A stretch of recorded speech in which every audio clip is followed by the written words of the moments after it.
that generates cash neutral or cash flow in this current space is a gangbusters winner as we come out of it, right? Being positioned now in what would be more of a holding pattern for current assets is really where you gain that future advantage. Greg says, "How do we know if we're at the bottom? We don't know. You won't know where the bottom is until it's already gone. I will tell you that. Nobody knows exactly where the bottom is. You can only look back to see the bottom. You can't look for. That's why the bottom's behind you, right? You have to look back to see the bottom. It's the same thing with the market. So I would say that you can look at the similarities to where we are, anxiety, fear, depression. Those are the main factors that consumer sentiment has in that space. Lowering interest rates is usually what happens at the bottom of a cycle. And government intervention is what happens sort of at the end of a bottom cycle. So, we feel like we're somewhere in that dip. And we don't know for sure until you start to see us coming out of it. And then you're like, that was it. That was it. And I missed it. And it becomes very hard to catch up because inventory starts to move.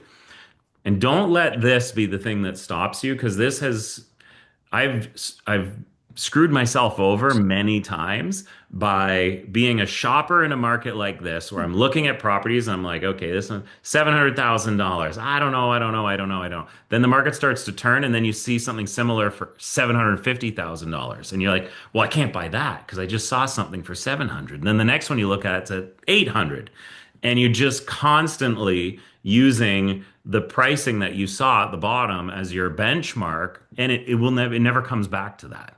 It never does, but people get fixated on it. If I use that strategy today, I would be looking for $100,000 properties like I was buying in the early 2000s. They're not going to exist anymore. And I'm just going to basically put myself in a worse and worse and worse position. So that being said, I know Michael and I have a few things to bump back and forth on, but please let's just start by identifying that a lot of people are frustrated in this market. A lot of people think that they feel like they're a bit of an outsider in the real estate space when these cycles tend to happen because you're like, how come, I feel like other people might be doing well and I'm struggling to find deals and I'm struggling to get my financing. Everybody's struggling to do these things. It's if it was easy, everyone would already have done it. But it's hard to do, and I want to make sure that you realize that there's days when I sometimes feel like an imposter in this business, and I've done almost 1,000 deals. And there's some days where I get really frustrated as well, and that's not always something we share on the shows, and that's not typically how we lead our conversations. But I know that it's during these getting past and through and taking the silver lining out of these situations that has what's created the most wealth for me on the other side of a market cycle. So I get slightly frustrated, but I also have that excitement and I'm like, I'm just so excited for what's coming next. And I know I got to do a few things now to position myself well to take advantage of that. So Yeah, wanted to yeah, put that out yeah, there. yeah, and it's scary times. I mean, like Scott was saying, like it is scary times for most people. If you're new, it's scary. If you've been doing this, it's scary times. And how do we fight fear? We fight fear with confidence. We've got to have confidence to do something, and that's how we get over the fear. Because scary times is what eliminates most people. Fear is what eliminates most people. So if you can get an antidote for fear, which I believe is confidence, if you could get that confidence, you can stay standing while other people eliminate themselves. And that's the entire thesis for me for 2026. That's the entire advantage that I am seeing is staying standing while other people eliminate themselves. Because we don't know when the bottom is. It's not possible to know until it's gone, until you're past it. But what is good to know is some things that trigger the bottom behind you, or what you would call the rebound. If you think about, you've got either a dip, or we don't have a dip now. We just have this grind, this plateau, right? We're still moving forward. Um, And so is this the bottom? It's probably the bottom. For me, the question isn't where the bottom. It's like it's when is it going to go back up? It's when is the rebound is more of my question than when is the bottom. So if you can recognize that it's scary for most people, maybe even yourself, and you can say, what can I do to get by that fear so that I don't take myself out of the game? And that's what we talked about at the Coaches Insider Mastermind. So just a little refresher, a reminder for those of you that were there, and just kind of a little peek of those of you that weren't there. I talked about how um, when I'm uncertain about the future, I look to the past. Not only my past and my experiences, Scott's experiences, the people in my network, your experiences, but experiences throughout history is like when did something like this happen before? And what was the outcome? And what were the things that influenced that outcome, both positively and negatively? And I found a lot of examples of where we are now, but my favorite example was the Siege of Candia, which is an old castle siege from the 1650s. And without getting too into the story, it just went to show that there was a siege where the Ottomans came to this castle and they were expecting to take the castle in 20 days. But the people inside the castle, they would not give up. It lasted 21 years, this siege.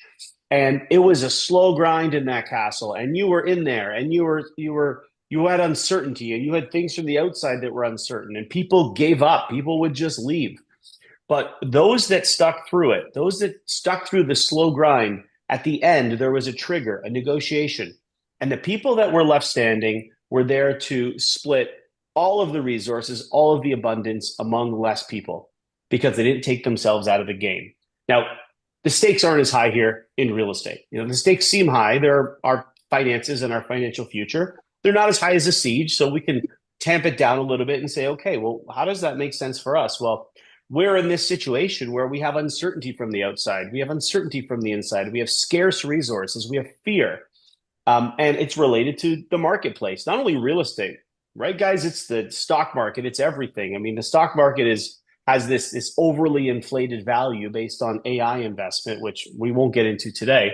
But it's looking a lot like 1999, where the stock market started to come down, and then real estate goes up, and it all balances itself out.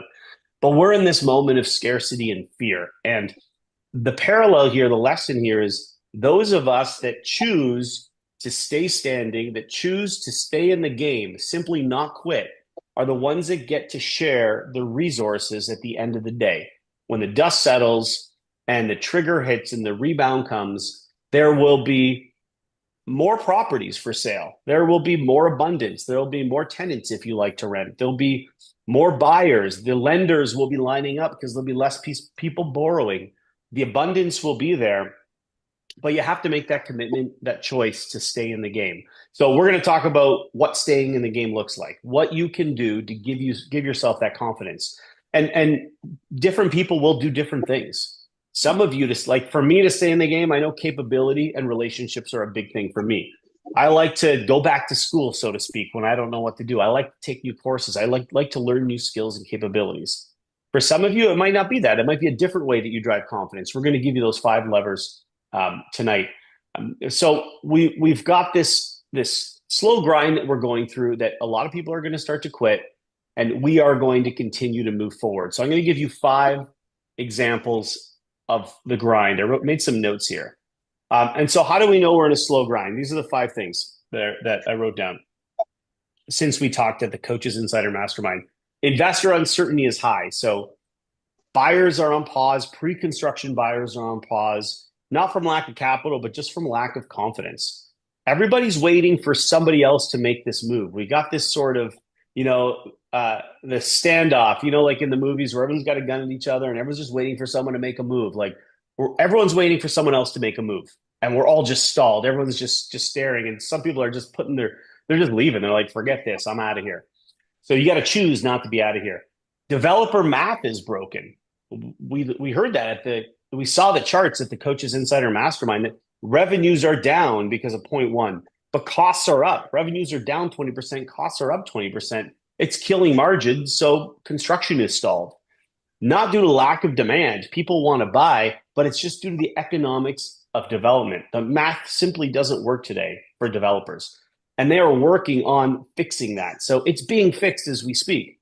How long is it going to take? We don't know, but it's going to be fixed and they're going to come out of that. No inventory is creating a future problem, we've learned. We're building way too little of the type of housing that people are going to want in the future. And so we're getting to the situation where there's a pipeline gap between 2027 to 2030. And most people don't see it yet, but there's going to be all this demand that hasn't gone away. It's just building. This demand is building, is going to, at some point, when one of these triggers hit that I'm going to show you, is going to just explode. And now we are going to have a lack of supply. And so anyone who can position themselves today, which is one of the 5 advantages, if you can position yourself well today, you will be there perfectly to catch that wave. But you can't give up. You have to be one of these people that chooses not to give up. So number 3, let me write these down. Number 1, investor uncertainty is high. Number 2, developer math is broken. These are how we know we're in this grind. Number 3, there's no inventory, creating a future problem. Number 4, emotional fatigue is the real risk. The fear, the emotional fatigue. So investors aren't making mistakes right now. They're not making moves at all.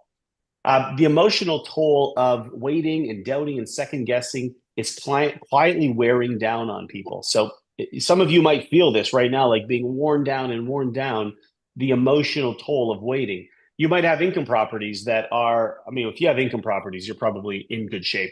Most people with income properties are in good shape, but you might be invested in development projects that are stalled. I know I am, where they're just not selling. Nobody's buying development projects. If you got into a private equity structure, then you're just quietly waiting. If you got into a private lending structure, then your payments have probably stopped because people aren't buying. So that takes an emotional toll that slowly grinds down most people and does what to them? Gets them to quit. It gets most people out of the game. And the 5th thing I'm going to say, that's emotional fatigue is 4. The 5th thing is that I wanted to write down is false signals are everywhere. So we've had multiple rate cuts. They're starting to level out now, but we've had multiple rate cuts. We've had some policy changes. We had a government change earlier this year on both sides of the border. All of these things typically signal a rebound, but no rebound. So these false signals are really getting us into this grind where we're just being worn down again, taking people out of the game. And I wrote down this statement that I wanted you guys to think about is a couple things I wrote down preparing. The market is going to punish impatience and quitting, and it's going to reward preparation and focus. I'll say that again this time so I can actually make out the words. The market will punish impatience and quitting, and it will reward preparation and focus. The danger is mistaking the noise for the signal and reacting too early or too late. So that's how I want you to think about it. There's a lot of noise. There's a lot of false signals out there. What you got to see is to be able to cut through that noise and differentiate the noise from the signals. And the signals I'm also calling the triggers. Like, what do we know that we're starting to get to this rebound? Or as some people might say, we're starting to come out of the bottom. What are those signals or triggers?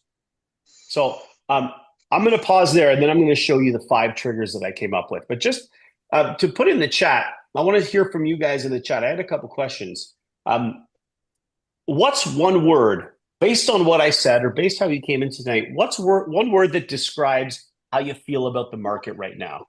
What's one word about how you feel about this market right now? And let's just stick to the real estate market as opposed to the full economy, because that's a whole other conversation. Take a look. Yeah, uncertain. Have uncertainty. We have opportunity. It's easy to be negative. Yeah, Sherilyn says it's boring. If you've been a real estate investor for a few years, it's a bit of a boring market because we are not moving and shaking deals today. We are doing the work that it takes to move and shake deals. I like football, and I always say that for every hour a football team is on the field, they're spending 30 hours in practice and preparation.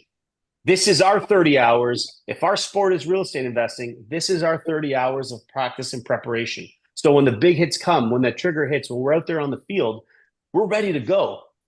And most people quit during practice because it's hard. It sucks. It's hard to practice, but that's how you become good at your game. I'm reading these. Amazing. Time to reload. Okay, so let's get into what some of the triggers are. I want you to write down some of these triggers, and Scott has already hit on them. I'm going to put them into an organized list of 5 for you. The way I'm thinking about this is I don't believe it'll be like kind of like a big moment or a big announcement. Like there's going to be no announcement, a news conference. It's like everybody, here's the trigger, and real estate is now going to rebound. It's not going to work like that. There's going to be these signals hidden throughout the noise that only the prepared investors are going to see. We're definitely going to talk about it with you. You're here at the inner circle. You're plugged into one of the five advantages, which is community. So you're in the right place. Do not leave because we're going to be talking about this in the coming months and coming years. But most people out there are going to are going to not notice this because they're looking for some big announcement. So here's some of the things that we look at. Number one, we got to put, and this is no particular order, rate cuts equals a confidence surge. So we know that rate cuts are so closely correlated with real estate that we can't leave that out of the list, out of the signals or triggers. If the rates continue to drop and they get to around 2%, that's the number where historically things get really good for real estate investors, down to 2%. Now they get better for people that bought when it was 4%. The rates were 4%, and then it goes down to 2%. Maybe when I'm done here, Scott, you can tell us your philosophy around dating the rate, which is brilliant.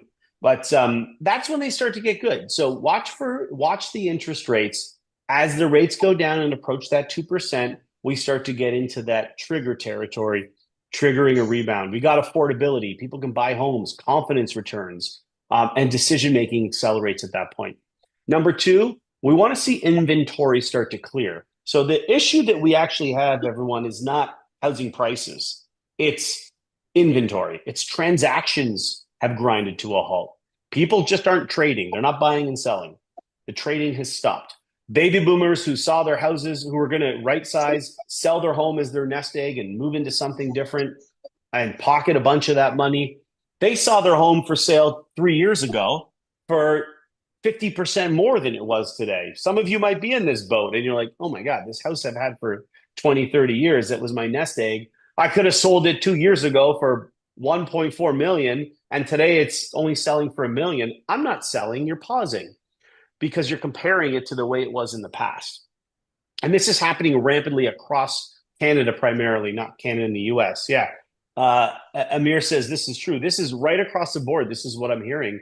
Like, I'm not selling. My house is worth more. Why is it worth more? Well, because this crazy spike during the pandemic, one neighbor sold for an unreasonable amount, and now it's probably at the right price. So transactions are grinding to a halt.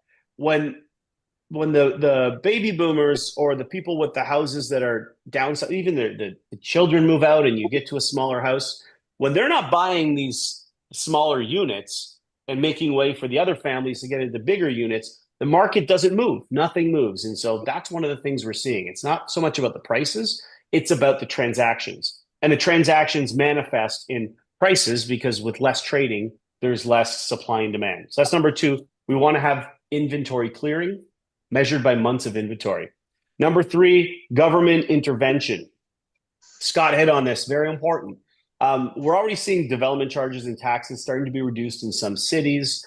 We want to see other municipalities follow.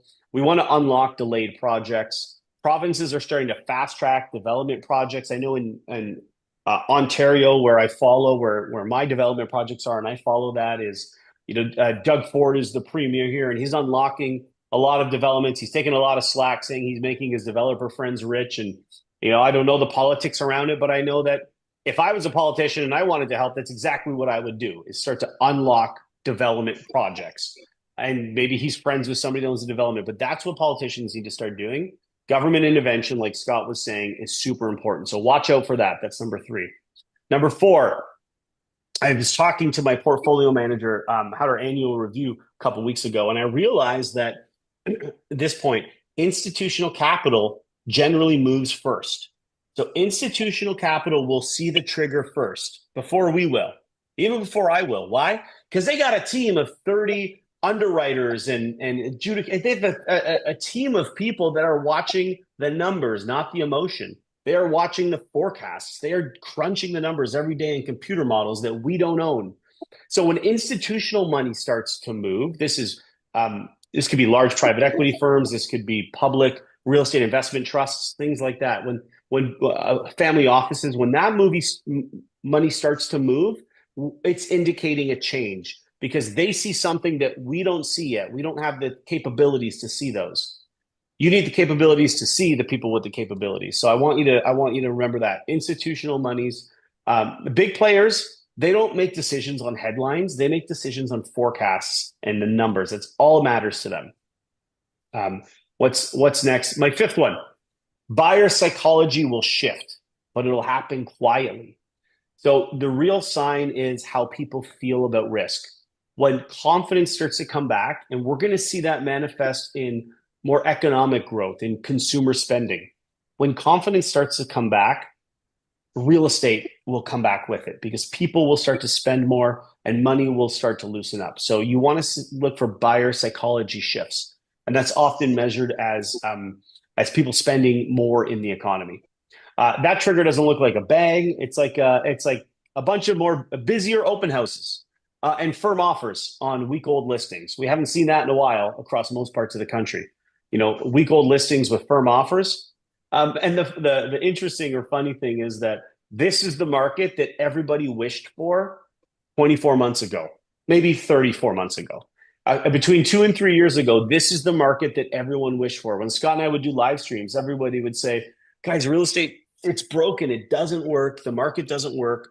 I can't even get my offer in. Anyone, put your hand up if you experienced this, or give me a story in the chat, because this is absolutely what happened. Multiple offers. I can't get my deal. The property goes too quick. Bidding wars, over asking. Do you guys remember all that time not too long ago?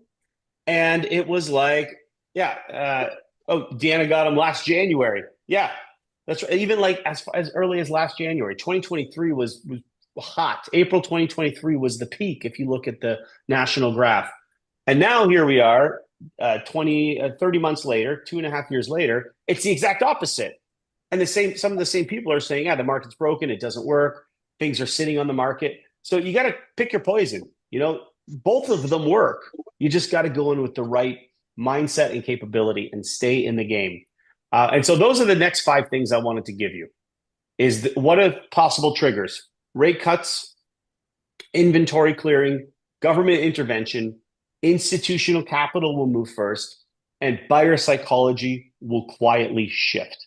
Those are the five things I wanted to write down about the trigger. And I'll stop there, but I thought that was really important because when we were talking at Coaches Insider Mastermind, a lot of side discussions I had and one-on-one discussions were like, okay, Michael, I love it, but how do we recognize what the trigger is? Like, what are some examples of the trigger? I didn't give you that 2 weeks ago. I wanted to give it to you today because I've been thinking about that for the last 10 days is what are these examples of the trigger? And those are the top five that I've come up with everybody I've talked to and with my team. Those are the top five triggers. So if you didn't get them, we have this recording. You'll have access to it afterwards. So I'm going to pause there. Scott, what do you think about all that? Do you have anything to add I to mean, the what grind and trigger? Yeah, I mean, as I said, like you said, Michael, it's not one thing, it's a bunch of things, and we're already seeing some of them that have probably eased the slowing, like lowering interest rates, and we've seen less of government intervention, although we have seen some rules changing. We've seen deferred development fees. We've seen more stringent rules and regulations when it comes to tenants and landlords in the favor of the landlords for once. So we're starting to see small things. But like you said, it'll be like four or five things together that really start the momentum in the other direction.